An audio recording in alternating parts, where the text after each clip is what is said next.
Welcome to the channel dear students. आज हम discuss करने जा रहे हैं जो आपकी क्लास 9th की बुक है बिहाइव, उसका सेकंड चैप्टर का second part the sound of music से हम आज जो सेकंड पार्ट बिस्मिल्लाह खां के बारे में उसे डिस्कस करेंगे। ऑब्वियसली ये आपका डिटेल एक्सप्लेनेशन के थ्रू है, तो पूरा का पूरा एक्सप्लेनेशन आपको लाइन टू लाइन ही होगा। तो चलिए स्टार्ट करते हैं second part the shehnai of Bismillah Khan. और वी नो इसके बाद इसमें हम लोग ये देखेंगे कि शहनाई कैसे पॉपुलैरिटी पाई, कैसे शहनाई बनी, ये म्यूजिक इंस्ट्रूमेंट किस तरीके से दुनिया के सामने आया।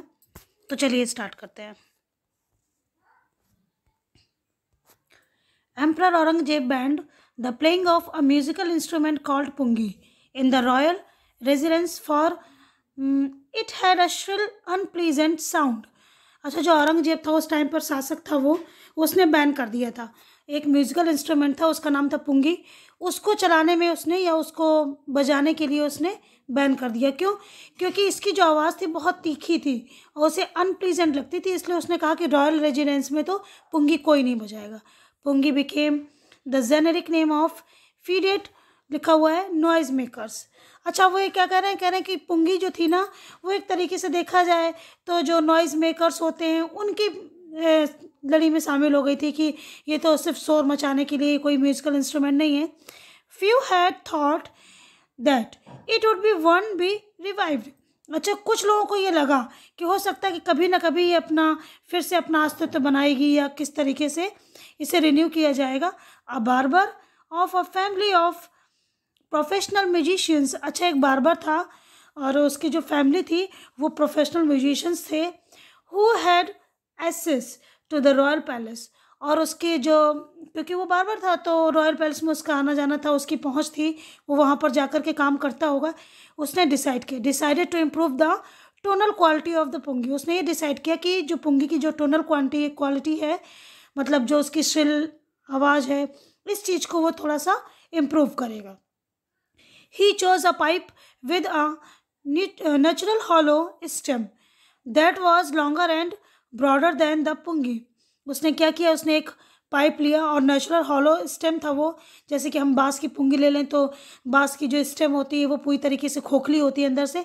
इस तरीके से नेचुरल वे में कोई एक स्टेम लिया जो कि अंदर से पूरा खोखला था और वो पुंगी से थोड़ा लंबा और उससे थोड़ा चौड़ा ज़्यादा था। And made 7 holes on the body of the pipe, और इस पाइप के ऊपर उसने 7 होल्स किए। When he played on it, जब उसने उसको बजाया, closing and opening some of these holes, उन जो उसने होल्स बनाए थे उस पाइप के ऊपर, तो कुछ होल्स को उसने बंद किया, फिर खोला, कुछ दूसरे को खोला तो दूसरे को बंद किया। इस तरीके से जब उसने स्टार्ट किया बजाना, उसे soft and melodious sound were produced, तो बड़ी ही मधुर आवाज़ उससे निकली। He played the instrument before royalty and everyone was impressed. उसने शासन के सामने या फिर दरबार के सामने उसने उस इंस्ट्रूमेंट को बजाया और सब उससे बहुत इम्प्रेस हुए। The instrument so different from the pungi had to be given a new name. क्योंकि भाई ये जो इंस्ट्रूमेंट था ये पुंगी से अलग था, तो जाहिर सी बात इसको एक नया नाम देना था। एज द स्टोरी गोज, जैसे कि कहानी इसमें घटित हुई, since it was first played in the Shah's chambers. पहली बात तो क्योंकि उसको पहली बार शाह मतलब जो राजा था उस समय, एम्परर था, शासक था, उसके चैम्बर में बजाया गया। ठीक है। एंड वॉज प्लेड बाय अ नाई, और एक नाई के थ्रू, ये क्योंकि बार बार हिंदी में नाई बोला जाता है, उसके थ्रू गाया गया था, इसलिए द इंस्ट्रूमेंट वॉज नेम्ड शहनाई। तो शाह से लिया गया शह और नाई से बार्बर का नेम है, तो शहनाई, इस तरीके से उसका नेम पड़ गया। The sound of the shehnai began to be considered auspicious. शहनाई की जो आवाज़ थी उसको बहुत शुभ माना जाने लगा। And for this reason it is still played in temples and is an, लिखा हुआ है, indispensable component of any north Indian wedding.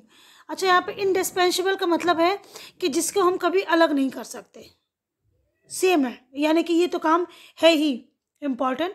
तो अपनी इस आवाज़ की वजह से ये ऑस्पिशियस मानी जाने लगी, शुभ मानी जाने लगी, और अभी भी इसको टेम्पल्स में या नॉर्थ इंडियन की कोई भी शादी देख लो, उसका एक अलगत, या अलगत का मतलब यहाँ पर है कि बिल्कुल हम उसे इग्नोर नहीं कर सकते, इस तरीके से उसका एक इम्पॉर्टेंट हिस्सा बन गया है। In the past the shehnai was part of नौबत एंड ट्रेडिशनल, लिखा हुआ है assemble ensemble of 9 instruments found at royal courts. अच्छा, शहनाई पास टाइम की बात है कि पुराने ज़माने में जो शहनाई थी वो नौबत जब मालूम होता है इसका कि एक ग्रुप था, ये नौबत ट्रेडिशनल वो एक 9 इंस्ट्रूमेंट का एक ग्रुप था, उसको बोलते थे नौबत। उसका एक ही हिस्सा बन गई थी रॉयल कोर्ट में। Till recently it was use only in temples and weddings. उस टाइम तक तो वो लगभग सिर्फ मंदिर और शादियों में ही उसको यूज़ किया जा रहा था। The credit for beginning this instrument into the classical stage goes to Ustad Bismillah खां। लेकिन इस इंस्ट्रूमेंट को ब्रिंग करने के लिए, लाने के लिए क्लासिकल स्टेज में ये श्रेय जाता है उस्ताद बिस्मिल्लाह खां को। उन्होंने ही इसको शादी और टेम्पल की कैटेगरी से निकाल करके और भी कई तरीके से उसको डिफाइन किया उसने दुनिया के सामने। उन्होंने एज अ 5 ईयर ओल्ड, जब ये लगभग 5 साल के थे, बिस्मिल्लाह खां played gilli danda near the pond in the ancient state of Dumraon in Bihar. Bihar का एक छोटा सा स्टेट था, जगह थी डुमराव, वहाँ पर ये अपने 5 साल के एज में गिल्ली डंडा खेला करते थे एक तालाब के किनारे। He would regularly go to the nearby Bihari ji temple. और उसी टाइम पर वो हमेशा रेगुलरली का मतलब ये दिन डिसाइड हो गया, एक टाइम डिसाइड था, बिहारी जी टेम्पल में ये रोज़ जाते थे। एंड टू सिंग भोजपुरी चैत। और किस लिए जाते थे वहाँ पर? ये बिहारी जी के मंदिर में भोजपुरी एक चैत होता है, यानी गाने का एक टाइप है, फॉक सिंगिंग है ये, तो वहाँ पर वो गाने जाते थे। At the end of which, अच्छा वो चैत गाने के बाद, he would earn a big laddoo weighing 1.25 kg, लगभग 1.25 किलो का, या 1.21 kg और 25 या 250 किलोग्राम का, ये मतलब कि 1.25 किलोग्राम का एक प्राइस के फॉर्म में उसे लड्डू मिलता था। और लड्डू कौन देता था? वहाँ के जो लोकल महाराजा होते थे। दिस हैपेंड 80 years ago, और ये बात है 80 साल पहले की। And the little boy has travelled far on the highest civilian award in India. और उस कमाई के बाद, यानी कि जो उन्होंने 1.25 kg का जो लड्डू उन्होंने कमाया था, उसके बाद 80 साल के बाद अब वो बहुत आगे निकल आए और उन्होंने अपने नाम किया है the highest civilian award, the Bharat Ratna. उन्हें भारत रत्न से नवाजा जा चुका है, यानी कि लगभग उनकी एज 80 के आसपास ही थी। बॉर्न ऑन 21 मार्च 1916, उनका जन्म कब हुआ था? 1916 में 21 मार्च को। Bismillah Khan belongs to a well known family of musicians from Bihar. Bismillah Khan का जो ताल्लुक था वो एक्चुअली में बिहार की एक म्यूजिशियन फैमिली थी, उससे था। His grandfather Rasul Bakhsh Khan was the shehnai nawaz of the Bhojpur kings court. अच्छा, जो उनके ग्रैंडफादर थे रसूल बख्श खां, तो वहाँ पर जो भोजपुर किंग था उनके दरबार के ये सहनाई नवाज थे। हिज फादर पैगम्बर बख्श, और जो बिस्मिल्लाह खां उनके जो फादर थे Paigambar Bakhsh, and other paternal ancestors were also great shehnai players. यानी इनके फादर और इनके जो भी पूर्वज थे वो सब सहनाई प्लेयर्स थे, बहुत अच्छे प्लेयर्स थे वो। The young boy took to music early in life. इस छोटे से बच्चे के जीवन में म्यूजिक बहुत जल्दी आ गया। एट द एज ऑफ 3, लगभग ये 3 साल के थे, when his mother took him to his maternal uncle's house in Banaras. तब उनकी माँ अपने उसके मैटरनल अंकल यानी कि अपने मायके जाती होंगी बनारस में, उनके जो मामा थे वहाँ पर, अब इस समय वाराणसी नाम है बनारस का, वहाँ पर बिस्मिल्लाह खां को ले आते थे। और Bismillah was fascinated watching his uncle practice the shehnai. और जब उसके अंकल यानी कि जो उसके मामा थे सहनाई की जब प्रैक्टिस करते थे तो बहुत ज़्यादा फैसिनेट होते थे, आकर्षित होते थे उसको देख करके। Soon Bismillah started accompanying his uncle Ali Bakhsh. उनके जो मैटरनल अंकल थे अली बख्श, उन्होंने जल्दी ही उनको साथ देना स्टार्ट कर दिया, यानी कि उनके पास जाने लगे। कहाँ पर? To the Vishnu temple of Banaras where Bakhsh was employed to play the shehnai. और तो और वहाँ पर बख्श ने क्या कहते हैं सहनाई प्ले करने का उन्होंने एक तरीके से सिलसिला थोड़ा थोड़ा स्टार्ट भी कर दिया। Ali Bakhsh would play the shehnai and Bismillah would sit captivated for hours on end. और जब उसके मामा वहाँ पर सहनाई बजाते थे तो बिस्मिल्लाह पूरे घंटों घंटों तक, बिल्कुल कैप्टिवेटेड का मतलब है कि उन्हीं की तरफ उनका पूरा ध्यान रहता था और घंटों तक बैठे रहते थे। Slowly he started getting lessons, और धीमे धीमे उन्होंने लेसन्स यानी कि सीखना भी स्टार्ट कर दिया। In playing the instrument and would sit practising throughout the day, और प्रैक्टिस के लिए पूरे पूरे दिन भर बैठे रहते थे ये। For years to come the temple of Balaji and Mangala Maya and the banks of Ganga became the young apprentice favorite haunts where he could practice in solitude. अच्छा, ये प्रैक्टिस तो करते थे कई सालों तक। क्या हुआ कि जो टेम्पल था, बालाजी का टेम्पल, मंगला मैया का मंदिर और जो गंगा जी का किनारे होते थे, वो इस यंग अप्रेंटिस का मतलब है कि जो ये बिहारी ये थे बिस्मिल्ला खां थे, इनका फेवरेट हॉन्ट का मतलब है फेवरेट जगह बन गई अपनी सिंगिंग की प्रैक्टिस करने के लिए, म्यूज़िक की प्रैक्टिस करने के लिए। और वो अकेले में यहीं पर अपनी प्रैक्टिस करते थे और नई नई चीज़ों का ईजाद करते थे। The flowing waters of Ganga inspired him to improvise and invent ragas that were earlier considered to be beyond the range of Sahnai। कह रहे हैं कि बस यही जो बहता हुआ पानी था गंगा नदी का, वो उन्हें इंस्पायर करता था, उनको और इम्प्रूव करने के लिए, नए नए राग को इन्वेंट करने के लिए। इस तरीके से ये तो देखा जाए तो सहनाई जो थी उसकी रेंज से ऊपर हो जाती थी उनकी प्रैक्टिस जब वो करते थे। तो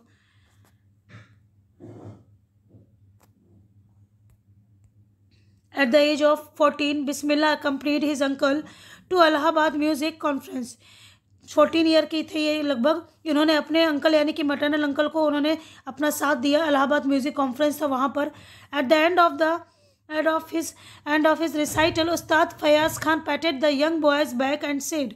तो उन्होंने जब वो कॉन्सर्ट ख़त्म हुआ तो उन्होंने उस छोटे से उस्ताद बिस्मिल्ला खां की पीठ में थपथपाया कि इन्होंने जो थे उस्ताद फयाज खां, उन्होंने कहा work hard and you shall make it. हाँ, कठिन परिश्रम करो, तुम निश्चित रूप से ये चीज़ अचीव कर लोगे। With the opening of the All India Radio in Lucknow in 1938 came Bismillah's big break. जब 1938 में ऑल इंडिया रेडियो की स्थापना हुई लखनऊ में, तो बिस्मिल्ला खां के लिए बड़ा ब्रेक साबित हुआ। क्यों? He soon became an often heard shehnai player on radio. सहनाई प्लेयर यानी सहनाई प्लेइंग करने लगे ये आकाशवाणी में, और ये उनके लिए सबसे अच्छा हुआ। When India gained independence on 15 अगस्त 1947, जब इंडिया आज़ाद हुई यानी भारत हमारा जब आज़ाद हुआ 1947 को, Bismillah Khan became the first Indian to greet the national with his shehnai. तो सबसे पहले जो ग्रीट करने वाले शख्स थे यही बने फर्स्ट इंडियन जिन्होंने सहनाई से अपने देश को क्या किया, देश को शुभकामनाएं दी। इस तरीके से he poured his heart out into the raga Kafi. इन्होंने क्या किया, उस टाइम पर उन्होंने राग काफ़ी को प्ले किया सबके सामने।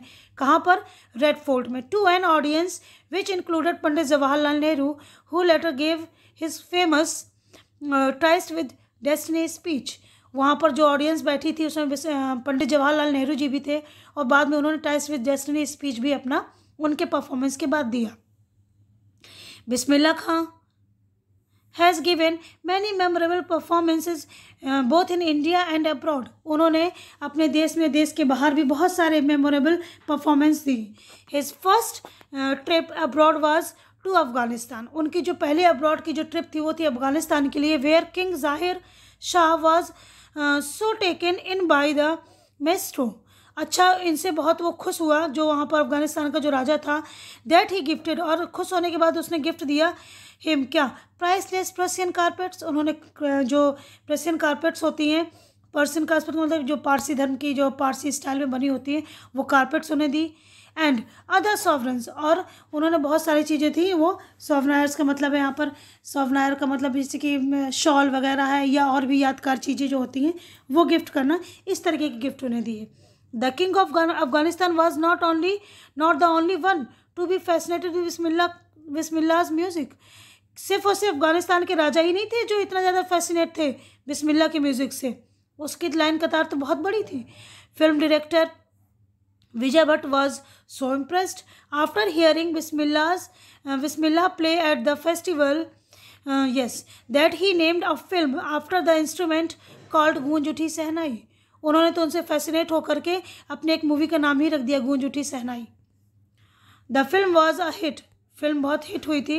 And one of the Bismillah Khan's compositions, और बिस्मिल्ला खां के जो कंपोजिशंस है उनमें से एक था दिल का खिलौना है टूट गया, turned out to be on लिखा हुआ नेशन वाइड चार्ट बस्टर। और तो और इनका जो ये गाना था बहुत फेमस हुआ, वर्ल्ड वाइड फेमस था ये।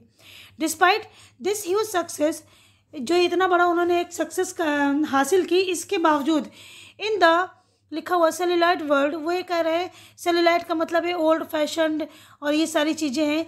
बिस्मिल्लाह खान्स लिखा हुआ है ventures in film music were limited two two Vijay Bhatt गुजुटी सहनाई एंड विक्रम श्रीनिवासाज कन्नड़ वेंचर लिखा हुआ है सन्नधी अपना। अपन्ना का मतलब यहाँ पर ये एक मूवी का नेम है सन्नधी अपन्ना, और यहाँ पर एक जो उनकी विजय भट्ट की मूवी थी गूंज उठी शहनाई। इतना सक्सेस होने के बावजूद भी म्यूज़िक में उनका जो था वो लिमिटेशन थी, यानी कि बस इन दोनों के बाद उन्होंने फिर इस बॉलीवुड में या चहक की दुनिया में काम नहीं किया। और तो और I just can't come to terms with the artificiality and glamour of the film world, he says with emphasis। बड़े जोरदार के साथ वो कहते हैं कि इस बनावटी दुनिया में और ये जो चकाचौंध की दुनिया है, मुझे ये रास नहीं आएगी, मैं इनमें नहीं रह सकता। Awards and recognition came thick and fast, उनके झोले में तो अवार्ड्स और पहचान जो सम्मान है वो तो एकदम बिल्कुल भारी मात्रा में, ये बड़ी तेज़ी से उनको दौलत और शोहरत मिल रही थी।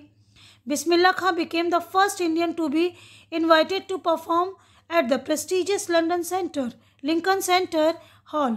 और तो और जो बिस्मिल्लाह खां थे ये पहले एक बन गए थे जो इतना प्रेस्टिजियस लिंकन सेंटर हॉल था वहाँ पर परफॉर्म करने के लिए इन्हें इनवाइट किया गया था। ये पहले इंडियन थे जिन्हें वहाँ पर इनवाइट किया गया था। और जो ये हॉल है ये है यूनाइटेड स्टेट्स ऑफ अमेरिका में। He also took part in the world exposition in Montreal, उन्होंने मॉन्ट्रियल में भी पार्टिसिपेट किया। इन द कॉन समारोह में भी आर्ट फेस्टिवल होता है, and in the Osaka trade fair, इन सारी जगहों में अपना परफॉर्म किया और उन्होंने बहुत सारे कॉन्सर्ट ऑर्गेनाइज करके उन्हें परफॉर्म किए। So well known did he become internationally that an auditorium in Tehran was named after him, तहर मौसीक उस्ताद बिस्मिल्लाह खां। इस तरीके से उन्होंने इंटरनेशनल लेवल में भी अपनी पहचान बना ली और उनके नाम के पीछे यानी कि उनके नाम के ऊपर ही एक तेहरान का एक ऑडिटोरियम है, उसका नाम है तहर मौसीक उस्ताद बिस्मिल्लाह खां, उसका भी निर्माण कराया गया। And after that national award like Padmashri, the Padma Bhushan and the Padma Vibhushan were conferred on him, ये सारी चीज़ें उन्होंने सम्मान हासिल किया। And after that in 2001 Bismillah Khan was awarded India's highest civilian award the Bharat Ratna. 2001 में उन्हें भारत रत्न में दिया गया। विद द लिखा हुआ coveted award resisting on his chest, उनके चेस्ट में अवार्ड का जो साइन होता है, जो बैज होता है, वो लगाया गया। हिज आइज ग्लिटिंग, हाँ उनकी आंखें बहुत चमक रही थी। विद रेयर हैप्पीनेस, एक अलग तरीके अद्वितीय खुशी थी उनके चेहरे पर। ही सेड, उन्होंने कहा all I would like to say is, कह रहे जो मैं कहना चाहता हूँ बस वो यही है, टीच योर चिल्ड्रन म्यूज़िक, अपने बच्चों को म्यूज़िक सिखाइए। This is Hindustan richest tradition, ये हमारे हिंदुस्तान का सबसे धनी जो एक ट्रेडिशन है, परंपरा है, सबसे धनी यही है। Even the West is now coming to learn our music, और तो और जो वेस्ट का मतलब क्या है, जो वेस्टर्न कंट्रीज़ है वहाँ से लोग हमारे म्यूज़िक को सीखने आ रहे हैं, तो हमें हमारा ये दायित्व बनता है कि हम अपने बच्चों को भी ये चीज़ सिखाएं। In spite of having travelled all over the world, पूरी दुनिया में ट्रैवल करने के बावजूद Khan Sahab as he is fondly called, वो बड़े ही शौकीन मिजाज से बोलते हैं क्या, is exceedingly fond of Banaras and Dumraon and they remain for him the most wonderful town of the world. वो कह रहे हैं कुछ भी हो, जो मेरा मन है वो सिर्फ डुमराव और बनारस में ही है और कहीं नहीं है, दुनिया के सबसे बेहतरीन टाउन यही है, सबसे अच्छे यही हैं। स्टूडेंट ऑफ हिज, एक स्टूडेंट था उनका, उन्हीं से सीखा हुआ। Once wanted him to head a shehnai school at in the USA, उस उनके स्टूडेंट ने उन्हें एक ऑफ़र भी दिया कि क्या आप USA में जो हमारा स्कूल है शहनाई स्कूल, क्या आप उसे हेड करेंगे। And the student promised to recreate the atmosphere of Banaras by replicating the temples there, और तो उसने ये भी कहा कि मैं जैसे बनारस का एटमॉस्फेयर, बहुत सारे मंदिर हैं, मैं वहाँ पर बहुत सारे रेप्लिका आपके लिए बनवा दूंगा। बट खान साहब आस्क्ड हिम, उन्होंने से पूछा if he would be able to transport river Ganga as well, अगर तुम नदी जो गंगा नदी है, अगर तुम इन्हें भी वहाँ पर ट्रांसफ़र करने में अगर सक्सेस हो जाते हो। So later he is remembered to have said, और उसके बाद में उन्होंने कहा क्या, दैट इज़ वाई, यही वजह है वो। When ever I am in a foreign country, जब कभी मैं फॉरेन कंट्री में होता था, आई कीप यर्निंग टू सी हिंदुस्तान, तो मैं हमेशा हिंदुस्तान देखने के लिए मेरे अंदर लालसा रहती थी जब वो फॉरेन में होते थे। ठीक, फिर उसके बाद कह रहे हैं वाइल इन मुंबई, अगर मान लो मैं मुंबई में हूँ, I think of only Banaras and the Holi Ganga, तो मैं बनारस और होली गंगा पवित्र नदी के बारे में ही सोचता था। एंड वाइल इन बनारस, और जब मैं बनारस में होता था, आई मिस द यूनिक मठ ऑफ डुमराव, तो फिर मैं जब डुमराव का यूनिक मठ है मैं उसके बारे में सोचता था। Ustad Bismillah Khan's life is a perfect example of the rich cultural heritage of India, on the one that effortlessly accept that a लिखा हुआ devout Muslim like him can very naturally play the Sehnai every morning at the Kashi Vishwanath temple. Obviously बहुत बड़ा example है ये, perfect example है ये अपने cultural heritage, जो इंडिया, जो हमारे इंडिया का जो एक सांस्कृतिक जो हमारी परंपरा है, जो समृद्धि है, उसका ये परफेक्ट एग्जाम्पल है कि इस तरीके का मुस्लिम इंसान सिर्फ यही हो सकते हैं जिन्होंने काशी विश्वनाथ मंदिर में जा कर के सुबह सुबह हर रोज़ भगवान की उपासना सहनाई वादन से ही की। क्या बात है, बहुत बढ़िया, वाकई में बहुत बड़ी बात है। So I think your chapter is completed here, no problem. Next chapter we will continue in the next video. So thank you so much for watching. Keep it up.